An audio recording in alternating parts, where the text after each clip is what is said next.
ইতিমধ্যে আপনারা বিভিন্ন মিডিয়ার মাধ্যমে জানতে পেরেছেন এই ঘটনার সাথে তৎকালীন সরকার শেখ হাসিনা, তাপস, নূর পর্যন্ত সবাই জড়িত।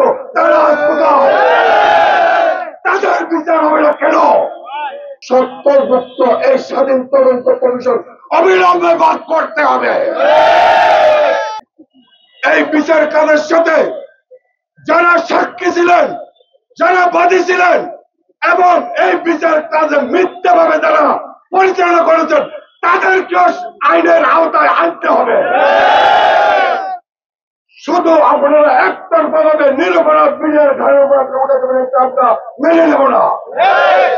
আমরা চাই প্রকৃতম ঘটনাটি সামনে আসুক। আমরা চাচ্ছি আমাদের যেভাবে বিচার করছেন এই ঘটনার সাথে প্রকৃতম দোষী তাদেরকেও বিচার করা হোক।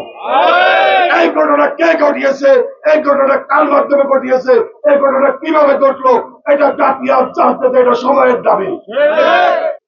আপনারা প্রকৃতম অপরাধীদেরকে দোষী করে আড়ালে রেখে আপনারা নিরপরাধ জেলবন্দীদেরকে আপনারা কারাগারে আবদ্ধ করে রেখেছেন। হাজার হাজার মিডিয়ার সদস্যকে আপনারা জেলবন্দী করেছেন। প্রকৃতম ঘটনাটি সামনে আসো, প্রকৃতম দোষীরা শাস্তি পাক। কোন নিরপরাধ বন্দী বা কোন নিরপরাধ মিডিয়ার সদস্য যেন তাদের ন্যায্য অধিকার থেকে দূরে দূরে না যায়। আমার কথা হলো স্পষ্ট, আমাকে বুঝাই দিতে হবে, আমাকে বুঝাই দিতে হবে। এক নম্বরে আমার বিশেষ আদালত এবং সিওর সামারি কোর্ট, ডেজিট সামারি কোর্ট যাদেরকে চাকরিচ্যুত করা হয়েছে প্রত্যেককে চাকরিতে পুনর্বহাল করতে হবে।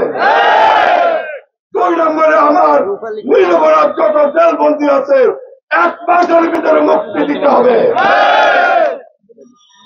এবং তার সাথে আমাদের দুইয়ের দ্বারা বিচার প্রজ্ঞাপন বাতিল করে তারপর এই বিচার কাজ শুরু করতে হবে। না হলে এই সত্য বিচার আমরা মানি না, মানি না, মানি না। বিডিআর জিন্দাবাদ, বিডিআর জিন্দাবাদ।